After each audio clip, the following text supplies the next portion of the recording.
अद्वितीय शो में जहां सुनेंगे आप कथा स्वयं काल के अधिपति महाकाल की। ये केवल एक कथा नहीं बल्कि सृष्टि के आदि और अंत का वो शाश्वत सत्य है जिसमें महाकाल सृजन भी है और संहार भी। प्रकाश, ध्वनि और दृश्यों के संगम से महाकाल की सर्वशक्तिमान उपस्थिति हर हृदय में स्पंदित होगी। आपसे निवेदन है कि अपने सेल फोन्स को साइलेंट मोड या फिर ऑफ कर दीजिए ताकि इस शो का आप भरपूर आनंद ले पाएं। इस शो के प्रस्तुतकर्ता हैं उज्जैन स्मार्ट सिटी लिमिटेड। निष्पादक हैं मध्य प्रदेश पर्यटन।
मृत्युंजय, विश्वेश, त्र्यंबक, महारुद्र, नीलकंठ, महाशिव, महाकाल, महेश। महाकाल जिनके उद्गम से उत्पन्न होती सृष्टि की लय।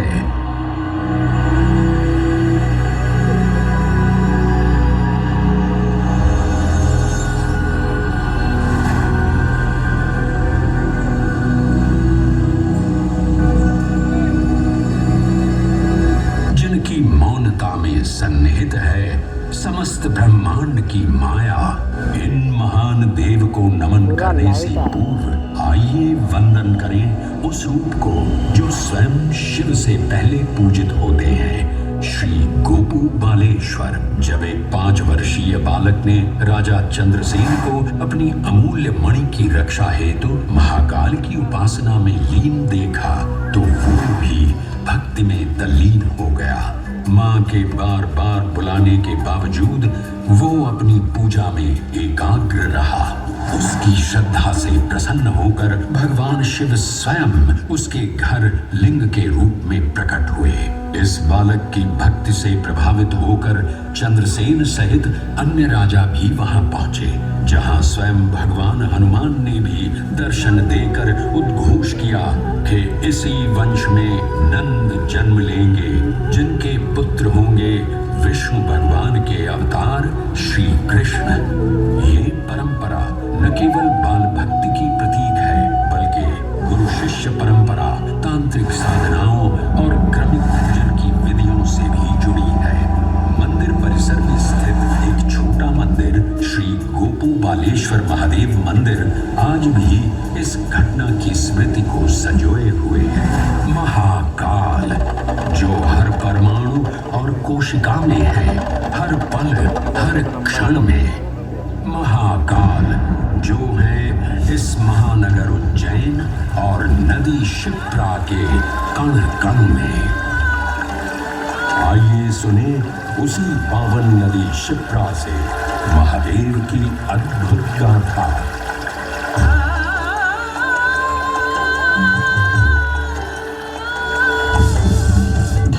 विष्णु के अवतार वराह हृदय से उत्पन्न मैं पवित्र पावनी शिप्रा हूँ।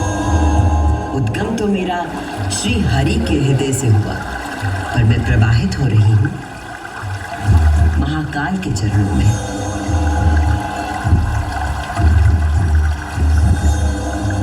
पुराणों में मुझे कई नाम प्रदान किए गए हैं, जबरधनी, पापधनी, अमृत संभवा और शिप्रा। वर्तमान कथा का प्रवाह आरंभ करने से पूर्व यह आवश्यक है कि मैं आप सभी को अपने उद्गम की उस दिव्य गाथा से अवगत कराऊं, जिसे जानकर आप अचंभित हो जाओगे। मेरा उद्गम ऋषि अत्रि से जुड़ा है,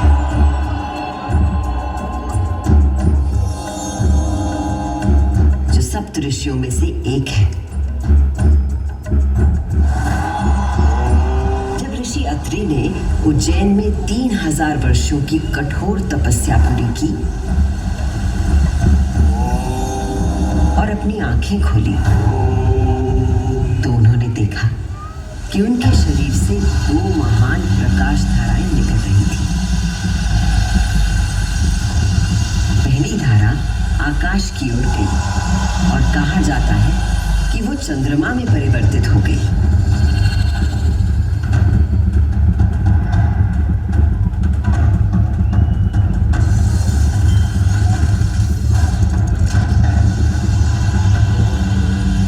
और दूसरी प्रकाश धारा पृथ्वी की ओर गई और उसने मेरा रूप धारण कर लिया। और उस प्राचीन काल से बहती आ रही हूं मैं, इतिहास, आध्यात्मिकता, दिव्यता की कहानियां अपने साथ लेकर। कहानियां महाकाल की, जो विश्व का आदि और अंत है, जीवन का आरंभ और समापन जिनकी इच्छा से होता है, जो इस विश्व की निस्तब्धता और ध्वनि दोनों है। अभी तो और अच्छा किया है, पहले खाली बीच में था, अभी साइड में भी डाला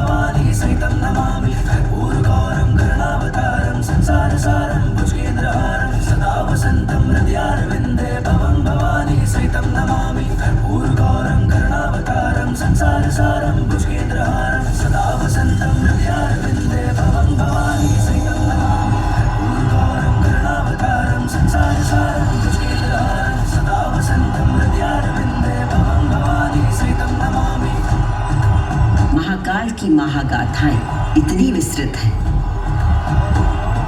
कि वे काल और अंतरिक्ष की सीमाओं को पार कर सकती हैं।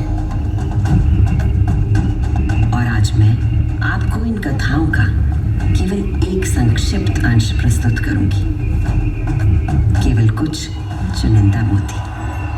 समस्त सृष्टि महाकाल की अद्वितीय चेतना का संचार है, परंतु जिसके हृदय में स्वयं महाकाल की दिव्य चेतना प्रवाहित होती है, वही है मेरे तट पर स्थित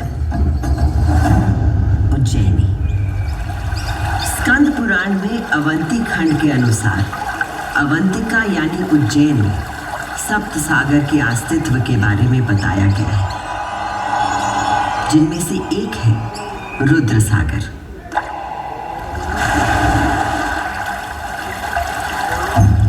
वही रुद्र सागर जहां आज आप सब विराजमान हैं, जहां पर अनादिकाल से ब्रह्म कमल खिला करते थे,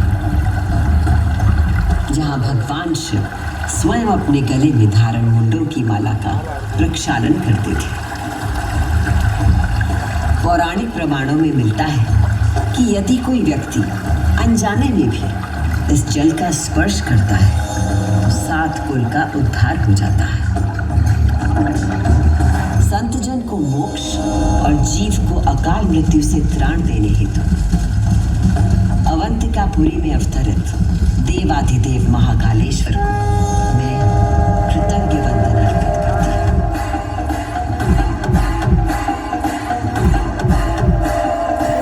आज मैं शिप्रा देवी आपको उन्हीं महाकाल की शिव पुराण में उल्लिखित एक गाथा सुनाती हूँ।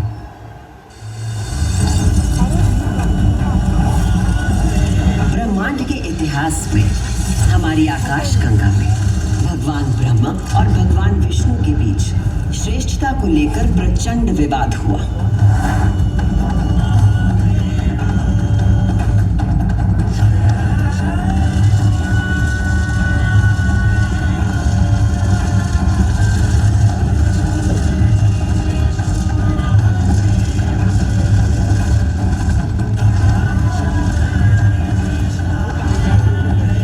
जब अपनी पराकाष्ठा तक पहुंच गया तो दोनों अपने अपने दिव्यास्त्र लेकर आपस में युद्ध करने के लिए तैयार हो गए।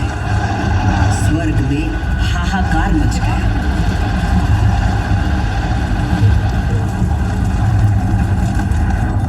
दिव्यास्त्र चलने से संपूर्ण जगत पर प्रलय का आना निश्चित था।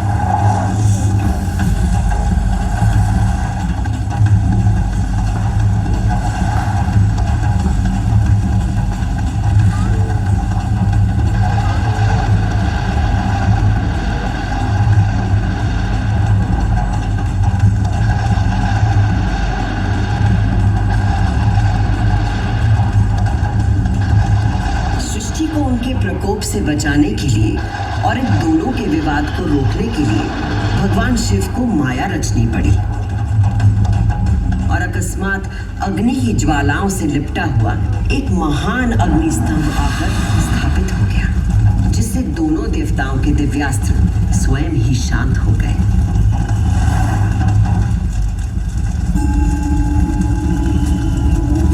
एक ऐसा अग्निस्तंभ जिसका ना कोई आदि था न अंत था। दोनों देवों ने अनुभूत किया कि इस स्तंभ के पीछे निसंदेह कोई अद्वितीय अलौकिक शक्ति निहित है। वे दोनों बोल उठे, हे महाप्रभु, आप हमें अपने यथार्थ रूप के दर्शन कराइए। तब उस स्तंभ से महादेव स्वयं प्रकट हुए।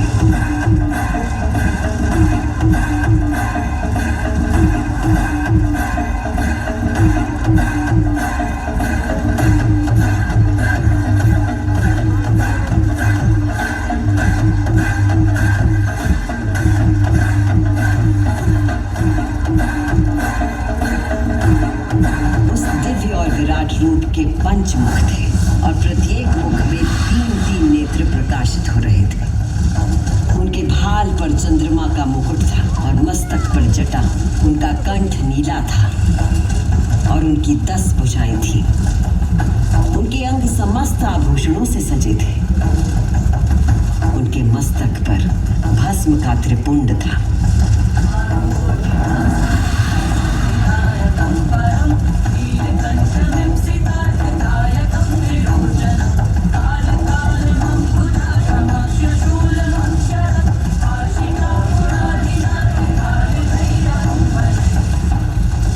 महादेव ने ब्रह्मा और विष्णु से कहा, सूर्यश्रेष्ठ ब्रह्मा जी, आप मेरी आज्ञा से सृष्टि की रचना करें और सूर्यश्रेष्ठ विष्णु जी, आप चर अचर जगत का पालन करें।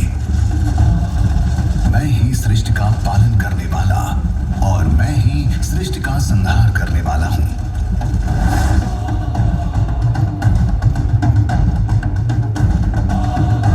मैं ही ब्रह्मा, विष्णु और रुद्र नाम से 3 रूपों में बटा हूं।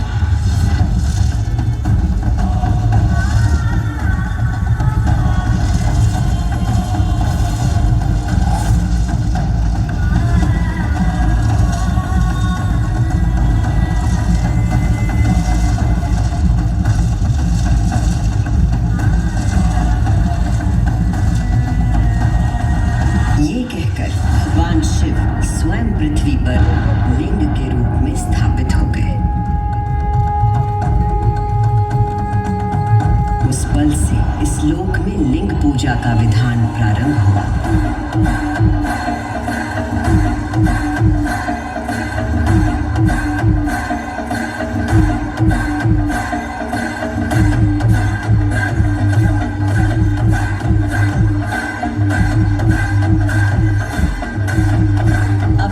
सुनी वो गाथा कि किस प्रकार भगवान शिव ने लिंग का रूप धारण किया। अब मैं सुनाती हूँ उज्जैन में महाकालेश्वर के प्रकट होने की कथा। नगरी में नित्य वेदों का अध्ययन करने वाले एक ब्राह्मण देवता रहते थे। उनका नाम वेदप्रिय था। वेदप्रिय प्रतिदिन पार्थिव शिवलिंग बनाकर उसकी पूजा करते थे।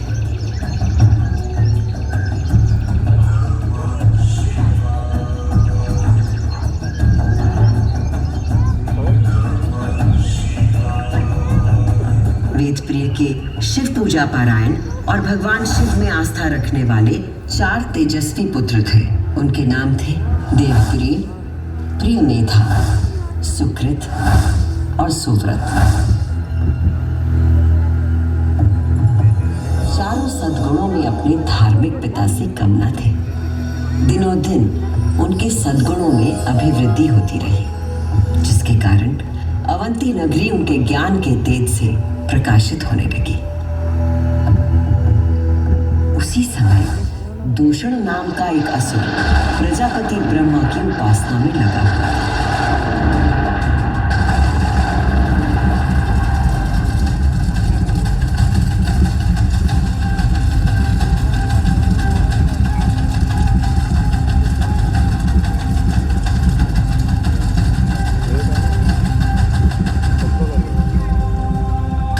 ब्रह्मा जी से अजय होने का वर पाकर दूषण वेद, धर्म और धर्मात्माओं पर आक्रमण करने लगे।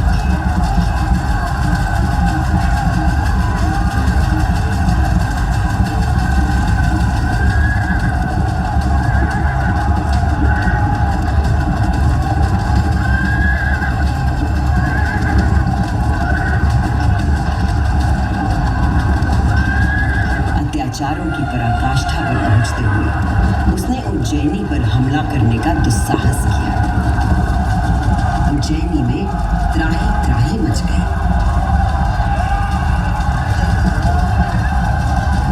मेरे दैत्य सेना नायकों, तुम चारों दिशाओं में जाओ और उज्जैनी में जहां कहीं धर्म पर चलने वाला, वेदों का अध्ययन करने वाला दिखाई दे, उसका नाश करो।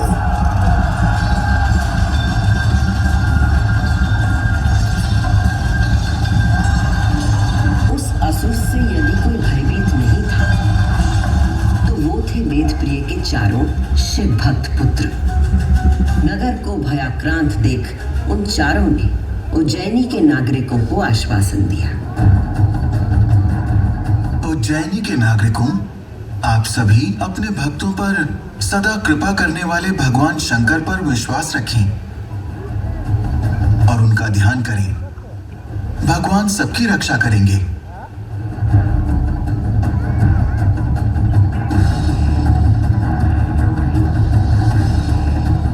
मंत्रोच्चार का आवेग बढ़ गया। देवप्रिय और उनके पुत्रों के संग उज्जैन के सभी नागरिक भी जाप करने लगे।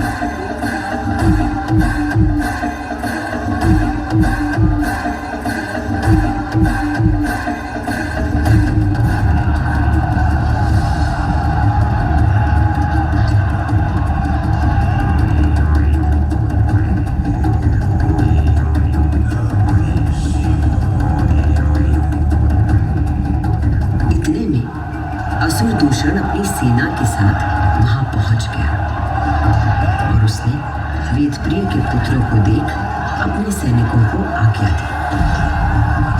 वध कर दो शिव की आराधना करने वाले इन शिव भक्तों का।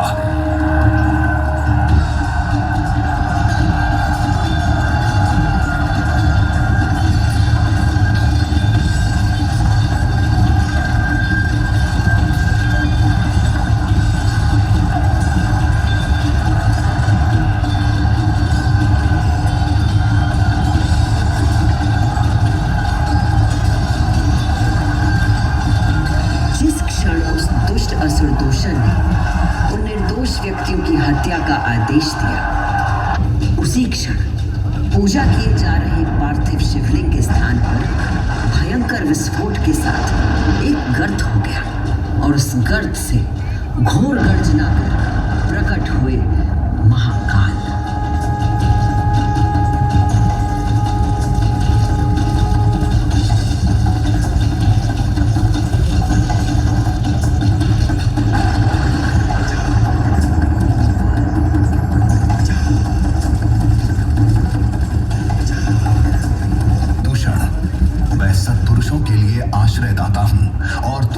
दुष्टों के लिए महाकाल हूँ। ये शिव का वो रूप था जो काल के परे था, जो संहार करता भी था और सृजन करता भी।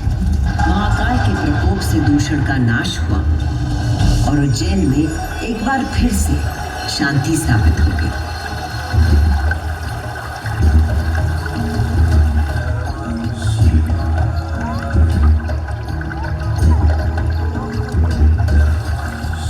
उज्जैनी के लोगों की आस्था से प्रसन्न भगवान महाकाल ने उन्हें वरदान मांगने को कहा। उज्जैन के निवासियों ने भगवान महाकाल को उनके भक्तों की रक्षा करने के लिए उसी स्थान पर सदा के लिए विराजमान होने को कहा। तब देवादिदेव उज्जैन में ही विराजमान हो गए और वहां चारों ओर की एक एक कोस भूमि ज्योतिर्लिंग रूपी भगवान शिव का स्थल बन गई। इस अद्भुत घटना के साक्षी बने समस्त देवता, गंधर्व और ऋषि मुनि। उज्जैन का वातावरण दिव्य ध्वनियों और मंत्रों से गूंज उठा।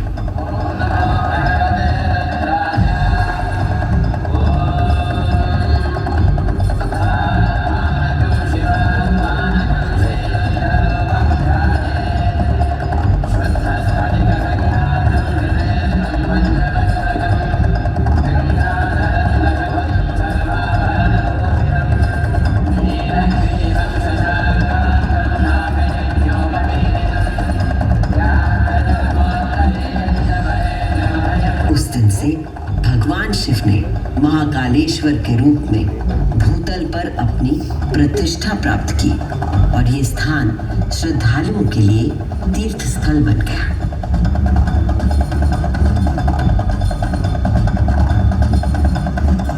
शिव पुराण में 12 ज्योतिर्लिंगों में से एक महाकालेश्वर ज्योतिर्लिंग। यहाँ की भस्म आरती विश्व प्रसिद्ध है।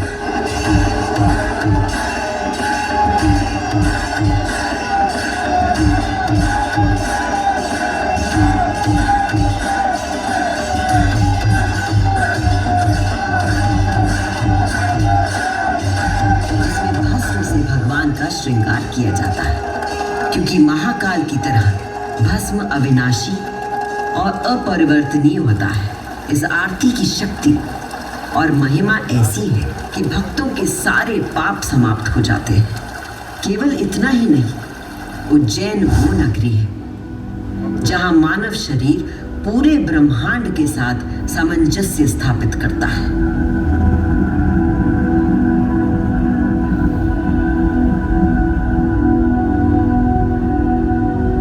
यत् पिंडे तत् ब्रह्मांडे, अर्थात जो कुछ मानव शरीर में है वही ब्रह्मांड में भी विद्यमान है।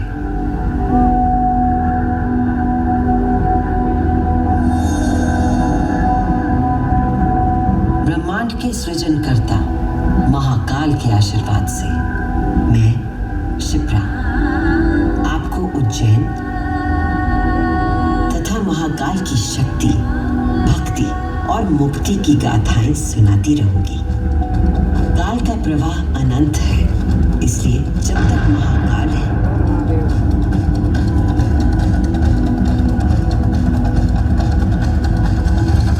मैं यूं ही उज्जैन की स्मृतियों को अपने अंक में समेटे बहती रहूंगी।